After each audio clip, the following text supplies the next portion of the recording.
From the field to the film room to the war room, we've got you covered every step of the way as the road to the draft starts right now. Hello and welcome to another episode of the Armchair Scouts. I'm your host, Shane Haff. You can follow me on Twitter at ShaneHaffNFL. I'm joined today by my co-host and fellow draft enthusiast, Dibes. Give him a follow on Twitter at Mr. Crockpot. Be sure to check out his podcast, Party on Broad. Dibes, how you doing tonight? Doing well, man. For someone who covers this literally the day after the draft, all season, all off season until now, it's a bit bittersweet.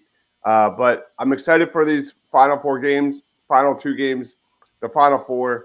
I am pretty solid on how I think this is going to play out. Let's talk about it.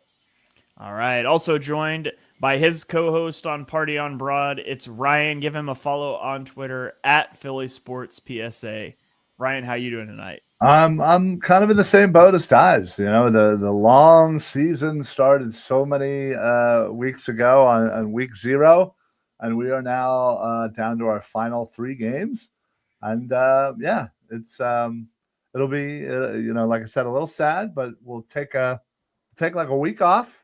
We'll clear it, and then we'll get right back into draft content. So there's no weeks off.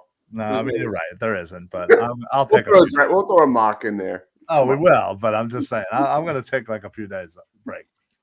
It feels so weird to be through 2 rounds of the playoffs and have 2 rounds left. Obviously, first year with the expanded format, it feels really weird. And draft note, I wonder how this is going to affect guys like in draft preparations, having the extra games. I wonder how it's going to impact like guys coming out as rookies. Like, will guys that play deep into the playoff, will they struggle early as rookies? Will they not hit the rookie wall later in the year because they've played higher snap? It's going to be interesting to see how all of that kind of factors in. Like to add on to that is, will NFL teams now maybe view them differently as they're in, more bigger games, and whether they step up or not, will that affect their draft stock that way? I would imagine, as I'm a Senior Bowl sicko. I love the combine. I would imagine the top guys, this gives them more evidence to just bail on those 2 events and just wait for their pro days like usual. That's probably how I would see it play out. Yeah, or at least not do drills. I mean, they'll probably show up for medicals and things. But yeah, well that's kind of like the give and take. Is we'll probably see more play on the field during the college football playoff, but less involvement during the draft process. Well, that stinks. As long as they get official times for things so I can still get a relative athletic scorecard, I'm good. But I'm going to be really unhappy. That's all that matters. Is that you, Howie? I don't know. I need an RAS score. I have to have it. It's an addiction. But that's not actually what we're here to talk about. We're here to talk about the college football semifinal matchups. We got 2 matchups. One on Thursday night, one on Friday night, and then of course the national championship game is the fall, like a week in between, and then the following Monday. So let's start off with the Thursday night game. It is the 6 seed Penn State against the 7 seed Notre Dame. Notre Dame is favored by 1.5 points, coming off a 23-10 win over Georgia last week. Penn State, meanwhile, coming off of that 31-14 win over Boise State. This game feels like it feels like these 2 games are just going to be like polar opposites. This is the defensive slugfest game, right? And there's lots of health questions coming into this game. How healthy is Abdul Carter after he was injured in the Boise State game? How healthy is Jeremiah Love, who was injured in the Georgia game? And so a lot of health questions coming into this game, and that's kind of that attrition we're talking about setting in. But Dibes, is this going to be a defensive slugfest? Do you think these guys are going to be, obviously they're going to play if at all possible, but are they going to be able to play at a high level? What do you expect to see in this one? Yeah, I'm a big believer in that Notre Dame defense. The physicality they bring every single game is off the charts, but it starts and ends with which Drew Aller you're going to get in this one. There are flashes of Drew Aller where he looks like one of the top quarterbacks in the country, period. Then there are times where, not unlike Quinn Ewers, where he kind of is a little inconsistent. He'll make some overthrows. the offense is not necessarily in sync. You touched on Abdul Carter. That is a huge storyline to watch. Apparently, he's good to go. He is such a difference maker for that Penn State defense. But all eyes will be on Tyler Warren. The best matchup, bar none, in this one is Tyler Warren versus the Notre Dame defensive backfield. Notre Dame, their secondary with Xavier Watts is elite as it gets. They're excellent at takeaways. And you look at the Penn State receivers, not a lot of guys who can create separation, not a lot of playmakers. They're going to get locked up. It is all eyes on Tyler Warren and whether or not he can make a big difference. At the end of the day, I favor Notre Dame's physicality. I favor their defensive line led by Riley Mills, led by Howard Cross. They have better playmakers on offense like a Jeremiah Love. And I think Riley Leonard will make more plays than Drew Aller will, especially with his legs, Riley Leonard. So give me Notre Dame 23, Penn State 21, and just a great game. Speaking of Riley Leonard, great quote from Orange Bowl Media Day today. He said, quote, "I don't understand why I'm hard to tackle. Honestly, I don't even have very good juke moves. I'm very tall, not intimidating, but guys just miss. I don't really know why." I think just his legs, he's just going to make one or two more plays than Aller, and that's the difference. All right. Ryan, I'll throw it over to you. Do you agree with Dibes on the outcome of the game, and what do you expect to see? How do you expect this one to play out? Well, I agree in the fact that this is going to be a hard-fought game. It's going to be a very close game. Obviously the health of Abdul Carter is going to absolutely be paramount for this Penn State defense. Riley Leonard, again, isn't a guy that's going to throw 300 yards, but he's going to run for 100 and throw for 100. So you got to kind of be wary of that. And yeah, I mean, Abdul Carter certainly allows the rest of kind of the front seven to operate. So if he's, at all hampered, it's certainly going to show. And that's, with Love, depending on exactly how healthy he is. But again, the overall Notre Dame rush offense there with Leonard and Love. And, certainly don't forget that, Notre Dame has their own pretty good tight end there in Mitchell Evans, as well. So, it's funny that, the best receiving threats on both teams are their tight ends. And obviously Penn State doesn't have a lot else outside of Tyler Warren. It's certainly going to come down to kind of that X factor of what player is going to kind of come out of the woodwork. Last time against Boise State, Amari Evans had that touchdown, and those two, that other really clutch catch there. So somebody like that is going to need to step up for Penn State. Dibes hit on it perfectly. The Notre Dame defensive backfield is absolutely elite. And I really do think that this is going to come down to the wire. I actually think it's going to be a little bit of an upset. I think Notre Dame should be favored in this, by a little bit. I think they are technically a 1.5 favorite. But I do think this is going to be like a last-minute field goal to win it. Give me 24 to 21 Penn State. All right. So let's flip over to the Friday game. Give us the final piece for the college football championship game on the 20th. It is number 8 Ohio State, favored by 5.5 points against number 5 Texas. Now, Ohio State is coming off of a 41-21 drubbing of Oregon, just total blowout.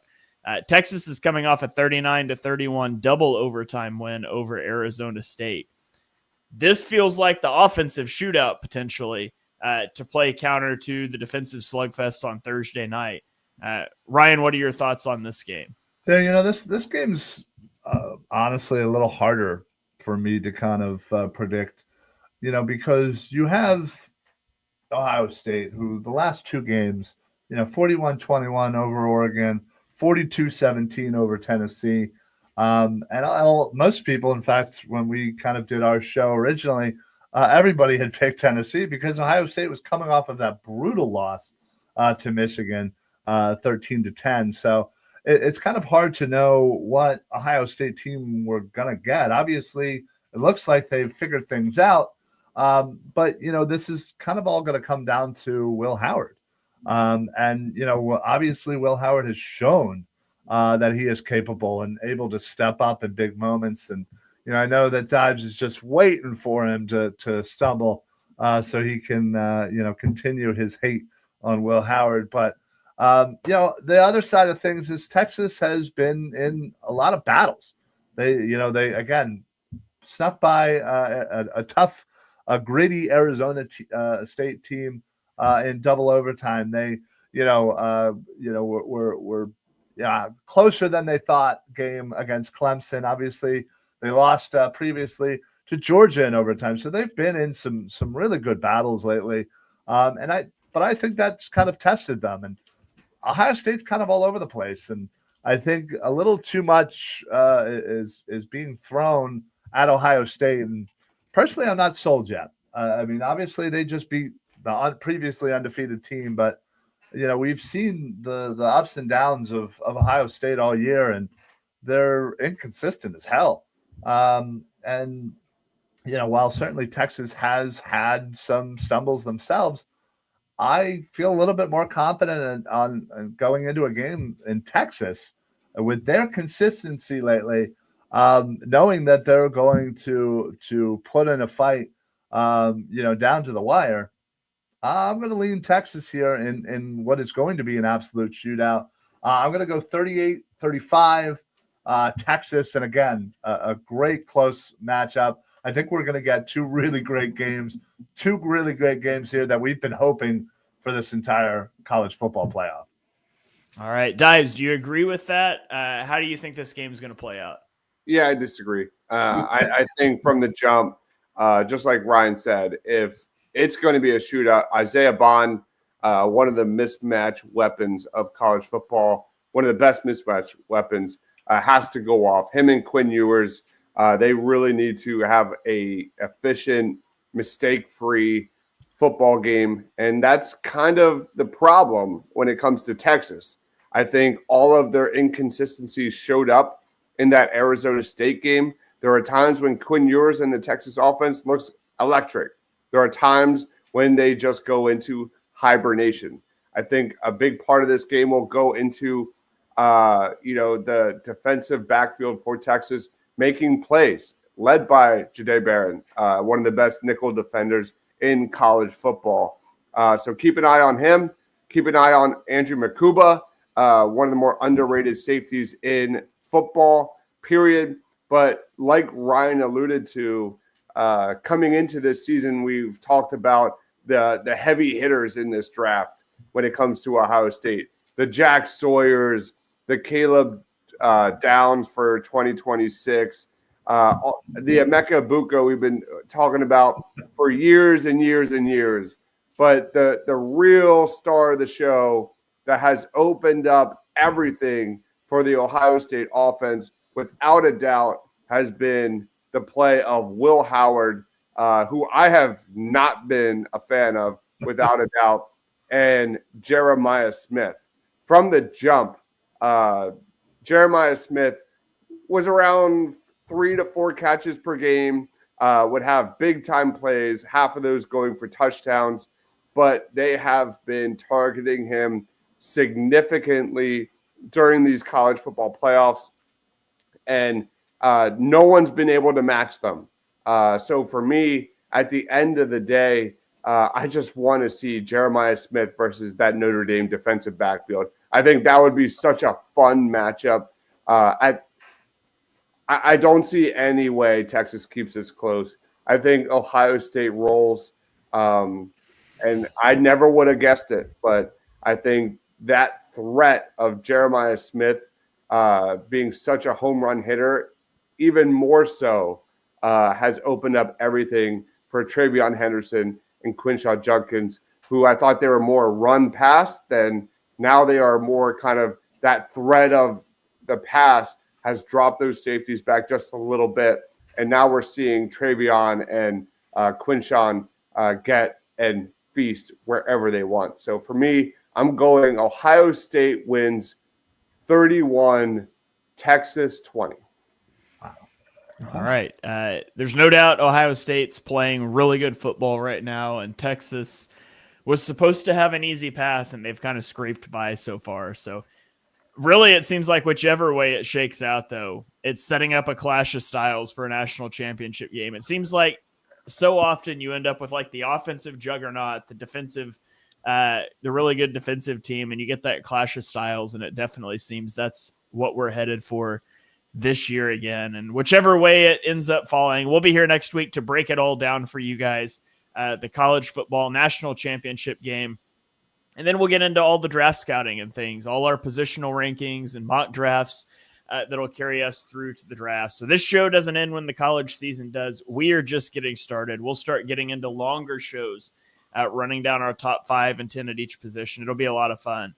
But before we get out of here, I'll throw it to you guys. Any final thoughts that you want to give? I know you guys have been doing draft stuff. You guys get started on that a lot more during the season than I do. So any of that content you want to plug, feel free to do that. Ryan, I'll throw it to you first. Yeah, listen, you can just kind of check out everything that we have done. Dibes, I mean, this is the hardest working man in show business. He puts out more shorts and videos than I even know or have the time to watch. But check out Party on Broad on YouTube. Check out all the amazing stuff that he's done. I'm in it a little bit. But stay for the information, stay for the pretty faces, and do yourself a favor. And then obviously make sure you are locked in to the Eagles Pinpool Network, especially if you're a draft guy. If you're into the birds, we have more coverage than you could possibly know what to do with. So more shows, than we have days of the week. So check us out, follow us everywhere where you can, and make sure you're supporting these guys as well on X. All right. Dibes, same to you. Plug your stuff, man. I know you got a lot of stuff going on. I have so much content in the works. I'm talking 200 easy graphics of guys to go.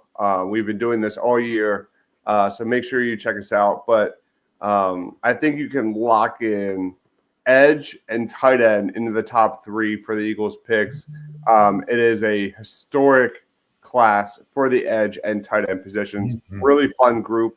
And then I'm going to throw in defensive tackle in that mix as well.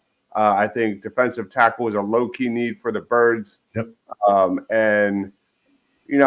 I've been impressed with Moro Ojomo, but at the end of the day, it's not as a strong unit compared to edge and tight end, but I think those are heavily the top 3 I've been mocking to the Philadelphia Eagles. Yeah, agreed. All right. Well, there you have it, everybody. Be sure you're following these guys. Check out Party on Broad. You can search that out on YouTube and go check out some of their shows where they've done a lot of draft work already. But thank you for joining us for this episode of the Armchair Scouts. If you enjoy the show, be sure you hit the subscribe button so you get all the great shows on the Eagles Pinpool Network feed. You can check us out on Twitter. I am at Shane Half NFL. Dives is at Mr. Crockpot. Ryan is at Philly Sports PSA. And we will catch you guys next week for another episode of the Armchair Scouts.